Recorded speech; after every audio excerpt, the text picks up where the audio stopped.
Marami nang natatakot. Marami nang natataranta. Dito sa tinatawag ni Congressman Leandro Relviste na Cabral Files, mga kababayan, na ngayon, hawak na rin po mismo nitong si Congressman Leandro. At ayon po sa kanya, marami na rin daw ang may hawak nitong Cabral Files sa ngayon, mga kababayan, na alam nila kung sino-sino ang mga nakapangalan doon, na mayroong mga malalaking insertion, kurakot na mga elected official, at kung sino-sino pa ang mga dawit na nakalagay po sa Cabral Files na yan. Dahil po sa takot nitong mga iilang nasa listahan ng Cabral Files, mga kababayan, natatakot na sila, natataranta na sila, na baka isang araw lumantad ito, ilabas ito sa publiko.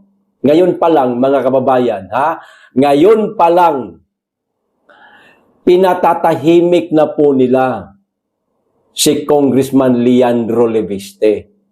Matapang lang itong batang ito, mga kababayan.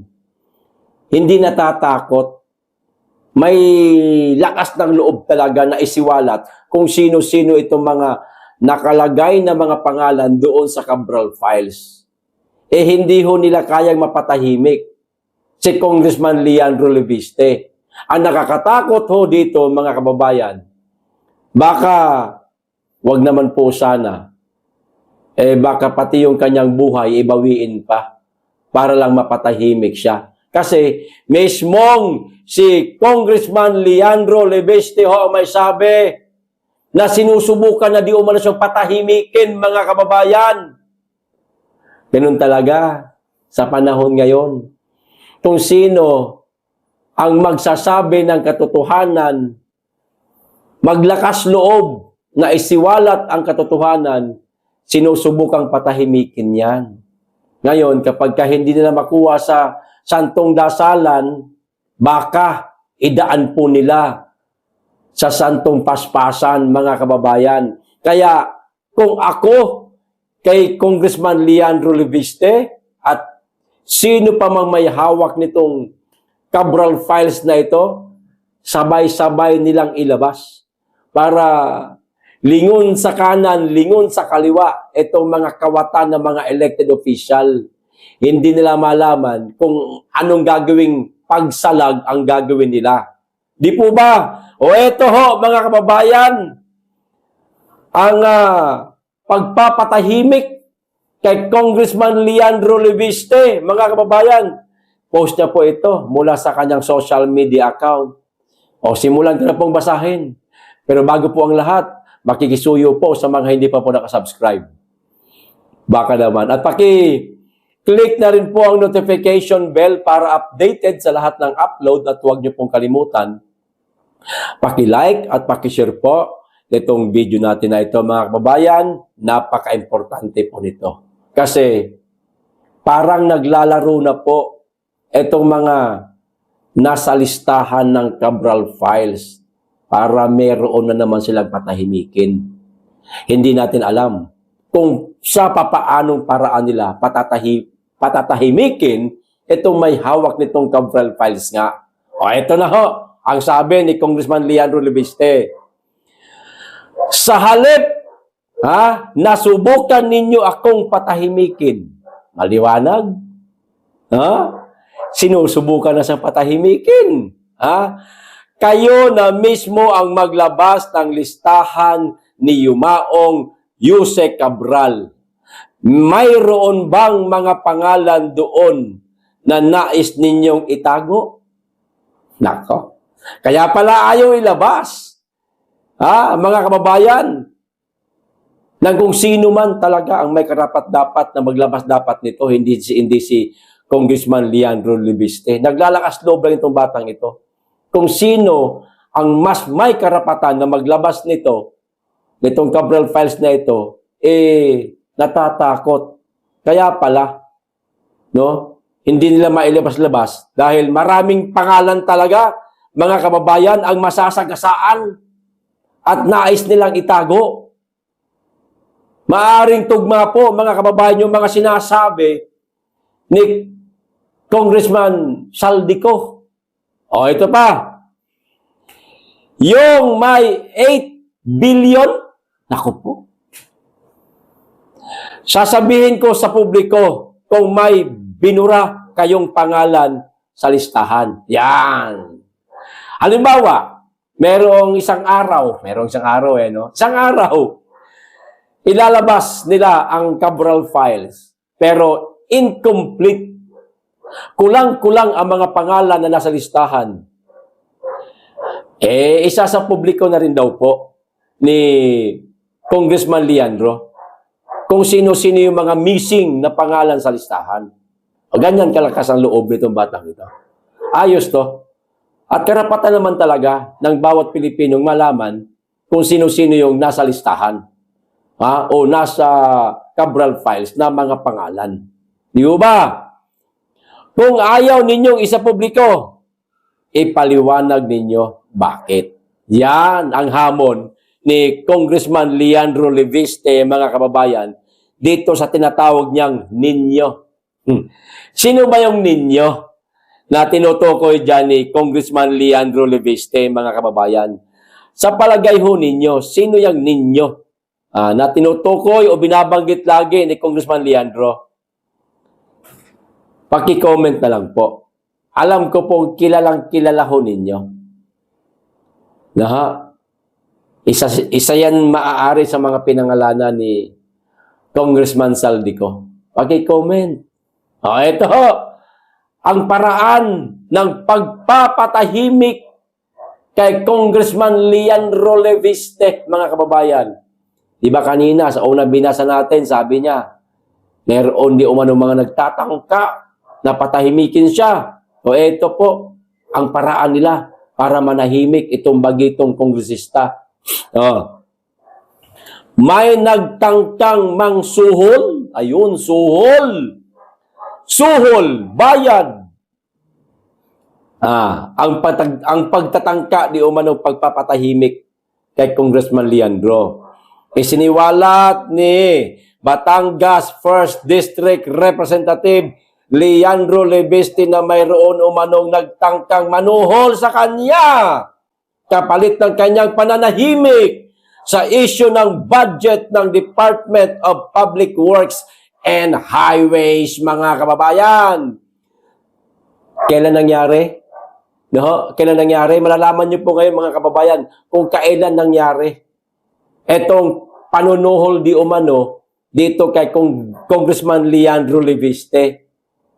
Magugulat ho kayo. Maaaring nakita nyo na po ito online. Hindi nyo lang po alam kung ano ang mga pinag-uusapan nila. Ngayon nyo malalaman na yung panahon na yon, yung event na yon, yung pagkakataon na yon, doon pala siya inalok. Para hindi niya tuluyang ilabas yung mga pangalan na nasa Cabral files. O eto, tumawag umano kay Leviste ang isang mataas na DPWH official noong Oktubre para alukin siya ng dagdagan ang pondo para sa classrooms ng kanyang distrito basta't huwag umano siyang magsalita. Ayon, doon sa ginanap niyang press conference, mga kababayan, na napanood po nating lahat. Online siyang tinawagan. Natigil yung kanyang pagsasalita kasi tinawagan siya. Doon pala siya inalok. Dadagdagan ko yung pondo mo, Mr. Congressman Leandro Leviste. Sabi nung mataas na opisyal ng DPWH. Dadagdagan ko para manahimik ka. Baka kasi nakukulangan ka. So, para makontento ka sa budget na darating sa'yo soon, dadagdagan po namin. Huwag ka lang magsasalita. Pwede ba yan? Gagawin nyo na namang tanga, bulag ang sambayan ng Pilipino? Para tuloy-tuloy ang mga pagnanakaw ninyo, mga animal kayo. Visit. Nangyari umano ito sa kalagitnaan ng kanyang press conference. Kita nyo na sa kamera kung saan isiniwalat niya ang appointees ng DPWH na umano'y konektado sa contractors, mga kababayan. Eto, tinawagan ako para sabihin na yung para sa distrito ko, ibibigay nila. Huwag ko lang guluhin yung DPWH budget system sa buong bansa. Saad niya. Hindi naman ginugulo ni Congressman Leandro Reviste ang DPWH budget system sa buong mundo. Panggugulo ba na maituturing sa budget itong ginagawa ni Congressman Leandro Reviste na isiwalat niya lang o nais niya lang sabihin sa publiko kung sino-sino itong mga pangalan na nasa Cabral files? Di bagay pagsasabi lang po ito ng katotohanan? Di ba, mga kababayan? Hindi po ito pagsira o paggulo sa budget system sa buong bansa. Sila ang masisira, yung mga kawatan ng mga elected official. Yung mga pangalan na nasa Cabral files, sila ang gugulo ang buhay. Sila ang masisira. O kaya agad-agad tinawagan si Reviste. Huwag ka na maingay, boss. Bata, amo mo ko, bata kita. Parang ganun lang ang datingan. Huwag mo nang sabihin, itigil mo yung press conference mo, dadagdagan ko ang pondo mo. Sino tumawag? Mataas na opisyal ng DPWH, mga kababayan. Sino kaya? Si Dizon? Hindi naman siguro, no? Kasi si Dizon, hindi naman pinangalanan dito ni Congressman Leandro. Si Bunoan,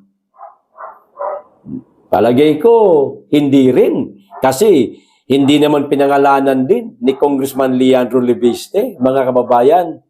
Pero bilang isang simpleng mamamayan, kayo na mga nanonood ngayon dito sa content natin, may karapatan po kayong humusga kung sino po itong tinutukoy ni Congressman Leandro Reviste na isang mataas na opisyal ng DPWHD umano ang tumawag sa kanya para ipahinto ang ginagawa niyang press conference. Huwag sabihin ng mga pangalang nakalista doon sa Cabral files na matagal na palang hawak ni Congressman Leandro Reviste, mga kababayan. Matagal niya na itong iniingat-ingatan. At hindi lang si Congressman Leandro Reviste ang may hawak nitong files na ito. Marami pang iba. Halimbawa, kung hindi po, halimbawa lang, mapatahimik nila si Congressman Leandro Reviste. Halimbawa lang naman. Meron pang iba na maaaring magsiwalat nito, mga kababayan. Marami pa kasi ayon po kay Reviste, marami na rin daw ang may hawak nitong files na ito. Sana, yung mga may hawak pa ng files ng Cabral na yan, makiisa na kayo kay Congressman Leandro Reviste. Huwag niyo pong isipin yung pansarili po ninyong bulsa. Isipin niyo po ang kapakanan ng buong bansa, ng kapakanan ng buong sambayan ng Pilipino na nasasagasaan na aargabyado nito mga kawatan ng mga elected official at ng mga opisyal ng gobyerno, mga appointee, maaari kasama dyan, mga kababayan. Di po ba? Para sa bayan na lang. Makiisa po kayo kay Congressman Leandro Reviste. Huwag niyong hayaan na malaman nitong mga pangalang ito na nasa Cabral files na ikaw pala sir, ikaw pala ma'am, ikaw pala bossing, ay hawak mo rin itong Cabral files. Kasi oras na malaman nila na ikaw kung sino ka man ngayon, ang nananahimik lang at nagtatago lang nitong Cabral files na ito, nalaman nila, yari ka. Siguradong susunod ka sa hukay. Nako. Pwedeng mangyari? Pwede. Para yan sa kaligtasan ng mga pangalang nasa Cabral files na yan. Kinakailangan nilang gawin, patahimikin kayo sa kung ano mang kaparaanan nila para wag lang mailabas ang pangalan nila. Kaya ngayon pa lang, bago pa mangyari sa inyo, ikanta nyo na, ilabas nyo na ang katotohanan, ilantad nyo na, karapatan niya ng mga Pilipino na malaman kung sino-sino ito sila. Di ba? Mga ka-PL, ayos, ipagdasal po natin si Congressman Leandro naway wag mapahamak dito sa ginagawa niyang laban ngayon. Mabigat na laban ho ito. Hindi ho ito basta-basta, mga kababayan. Mas mabigat pa po ito doon sa mga pasabog ni Amy Marcos na yung kapatid niya di umano ay gumagamit ng droga. Mas mabigat pa po ito. Mas nakakatakot pa po ito, mga kababayan.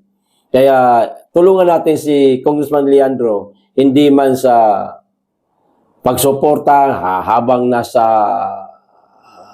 nasa presscon, nasa kamera, hindi natin magagawa yun kasi hindi naman tayo kilala nitong si Congressman Leandro, kundi sa pamamagitan na lamang po ng ating mga dasal para maging ligtas itong batang ito. May siwalat niya ng tama, kumpleto sa publiko. Malaman natin kung sino-sino itong mga nakapangalan, nakalista sa Cabral files na yan. Okay, ito pa isang balita. Good news to, mga kababayan. Para po ito kay Tatay Digong. Nako, nagulat ako nung malaman ko po ito kanina. Aba, para sa akin, grasya to eh. Magandang pamasko ito kay Tatay Digong, mga kababayan. Ito ho ang sabi. Di ba? Mamaya, ito, basahin ko muna. ICC updates. Ayan, tungkol po sa ICC ha. Nagbigay ng asylum ang Beijing ayan na, kay dating Pangulong Rodrigo Duterte ng Pilipinas. Ayan, na nagsasaad na nakatanggap ito ng opisyal na aplikasyon mula sa kanya o sa kanyang pamilya. Ayan. Nilinaw ng mga tagapagsalita ng Chinese Foreign Ministry na ang mga ulat ng isang asylum bid ay itinatag at ang paglalakbay ni Duterte sa Hong Kong ay inilarawan bilang isang pribadong pagbisita. Sinabi rin ng pamahalaan ng Maynila na mayroon itong impormasyon na nagpapatunay sa anumang kahilingan ng asylum ng China, mga kababayan. Ito, basahin ko po mismo. Napakaliit po ng letra. Ayan ICC. Ayan mula po ito sa SMNI. Ayan nakita ko po. Pero yung caption, hindi po, yung binasa ko kanina ng caption, hindi po yung mula sa SMNI. Kundi sa isang official Facebook page. Rodrigo Duterte asylum in China granted, mga kababayan. Beijing has granted asylum to former President Rodrigo Duterte starting it received official application from him or his family. Chinese Foreign Ministry a spokesperson clarified that reports of an asylum bid were founded and Duterte's trip to Hong Kong was described as a private visit. Manila government also said it has information confirming any asylum request to China. Ayan, tinagalog lang pala yung kaninang caption na binasa ko. Mga kababayan. So, yun! Di ba kung di ako nagkakamali, mga kababayan, kaya hindi pinayagan na magkaroon ng interim release itong ating Tatay Digong dahil sa di umano'y walang bansang handang tumanggap sa kanya. Di po ba na isa balita ho yun noong mga nakaraang buwan? O wala naman daw isang bansa na handang tumulong o umampon sa kanya. At yun di umano ang naging dahilan para wag mabigyan ng interim release si former Rodrigo Duterte, former President Rodrigo Duterte. Eh ngayong meron na at granted na yung kanyang asylum, baka, mga kababayan, baka, magiging granted na rin po ang interim release ng ating Tatay Digong. Sana buhusan ng napakaraming regalo ang ating Tatay Digong nitong Kapaskuhang ito, mga kababayan, para sa China na lamang siya muna. Ayan, asylum ito eh. Doon na muna siya mamalagi sa China. Kaso ang China, parang hindi yata ito miyembro ng ICC, mga kababayan. Hindi kaya conflict din kaya ito? Ano ho sa palagay ninyo? Magantabayan na lang po tayo sa mga susunod na balita. Mahirap na po gumawa ng kuro-kuro, tapos maliri naman pala. Magagaya ho tayo sa mga bangag vlogger na kung ano-ano lang ang sinasabi para makagawa lang sila ng content. Sa atin, nakabatay po tayo sa mga inilathala ng mga pahayagan. Okay? Ito pa isang balita, mga kababayan. Itong tungkol naman po sa yung nakaraang tawag nito, nakaraang survey ni Marcos, mga kababayan, kaya pala naging negative 3% lang si Marcos. Isa yata ito sa mga dahilan. Talagang pikit mata na ang Mindanao, mga kababayan, pagdating sa pagkilala na kung si Bongbong Marcos ba ay presidente pa. Parang hindi na po yata kilala ng mga taga Mindanao si Bongbong Marcos. Ito ho. Mindanao turned its back. Marcos pinakamahina sa rehiyon ayon sa SWS. Yan, napapala. Sige pa. Marcos, sige pa. Tuloy mo lang. Yung pagsinghot mo ng pulburon. Tuloy mo lang. Yung pagiging wala mong kwentang presidente. Ituloy mo pa. Sakyan mo ang hilig mo. Sakyan mo ang gusto mo. Total, matatapos ka rin naman dyan. Tuloy mo lang.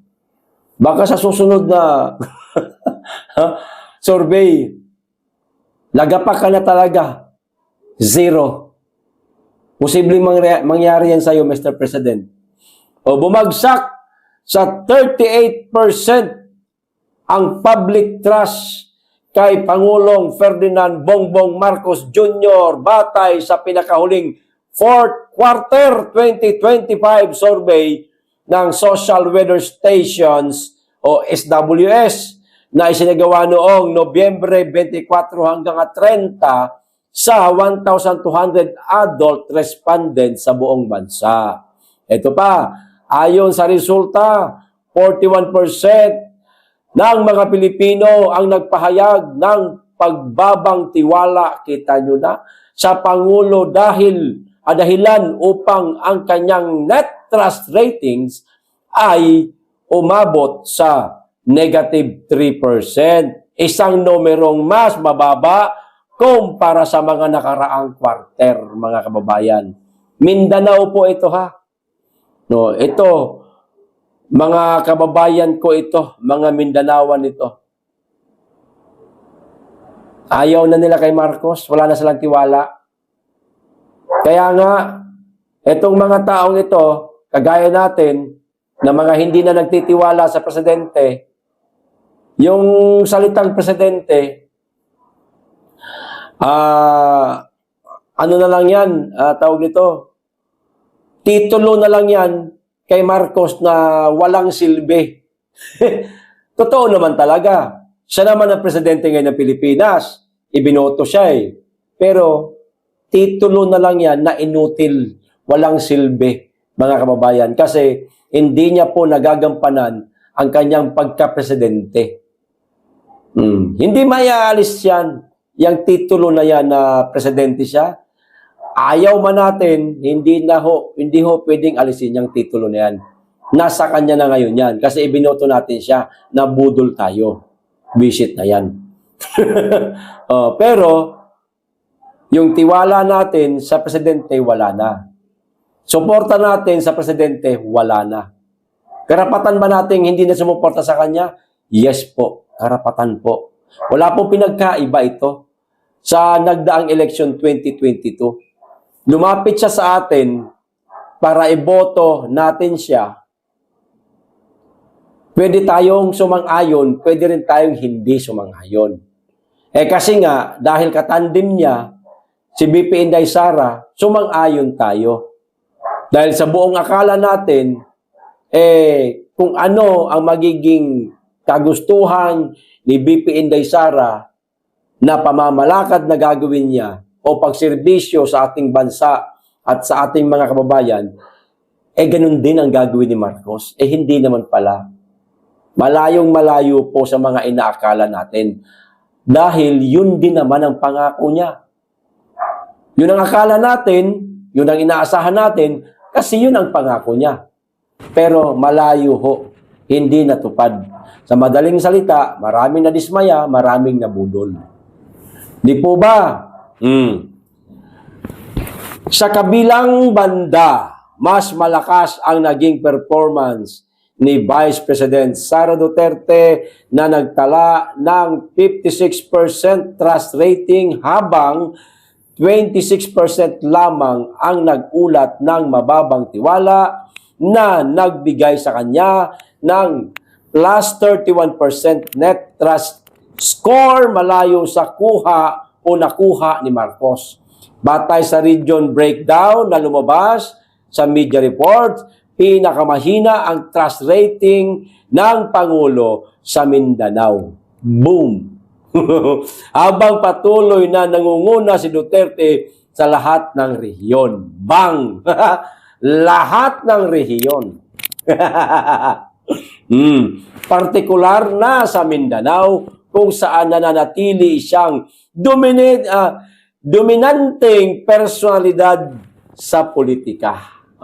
Patuloy na tinututukan ng SWS, isang independente at non-partisan na survey organization, ang trend ng public sentiment kaugnay ng pamamahala at mga pangunahing issue sa bansa, mga kababayan.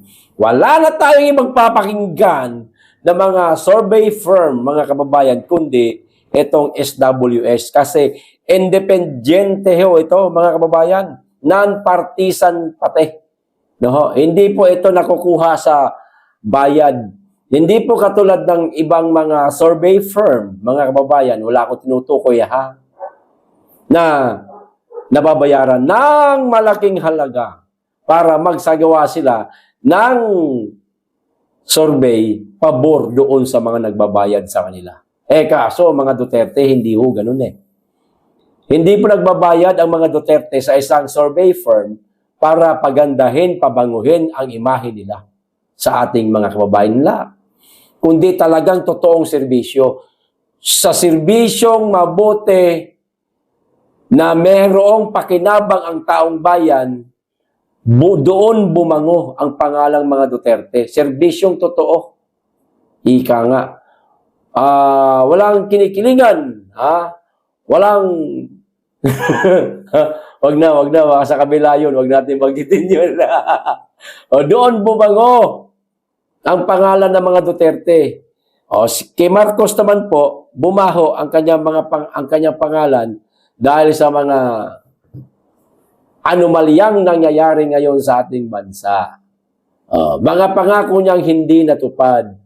Pabahay, 20 pesos na bigas, mababang presyo ng bilihin, tutugunan niya di umano ang pambansang kalusugan, nasaan na, pati nga yung pondo, tinira pa, kinuha pa, inilagay sa National Treasury. Nasaan na kaya ngayon yon? Naisoli na ba? Hindi pa. Isa yan sa dahilan kaya bumaba talaga ng husto ang trust ratings nitong si Marcos. Hindi na pinagkakatiwalaan ng ating mga kababayan. Sino magtitiwala sa isang presidenteng bangag ayon sa kanyang kapatid? No, mga kababayan, sino? Magtitiwala ka sa isang presidenteng gumagamit di umano ng pulburon? Hindi po ba, mga kababayan? Aba, kung ikaw ay isa sa mga nagtitiwala, naniniwala sa ating presidente ngayon, na ayon mismo sa kanyang kapatid ay gumagamit ng pulburon, baka ikaw rin ay kumakain ng pulburon. Ano ho? Mga kababayan, kumbaga, ang tropa ng mga adik din. Hindi naman pwedeng magkaroon ng tropa itong adik na hindi adik at hindi makakasakay. Baka isuplong pa sila. Kundi, adik sa adik yan ang magkakatropa. Okay, ikaw, kung nakasuporta ka sa Pangulo, o adik ka rin. Kami, hindi kami adik. Kaya hindi na kami nakasuporta dyan. Nag-withdraw na kami ng suporta. At ayaw na namin magtiwala sa kanya. Di po ba, mga kababayan, mga ka-PL? Okay, hanggang dito lang po. Maraming salamat. Mag-iingat kayo lagi at higit sa lahat, mahalin natin ang Pilipinas.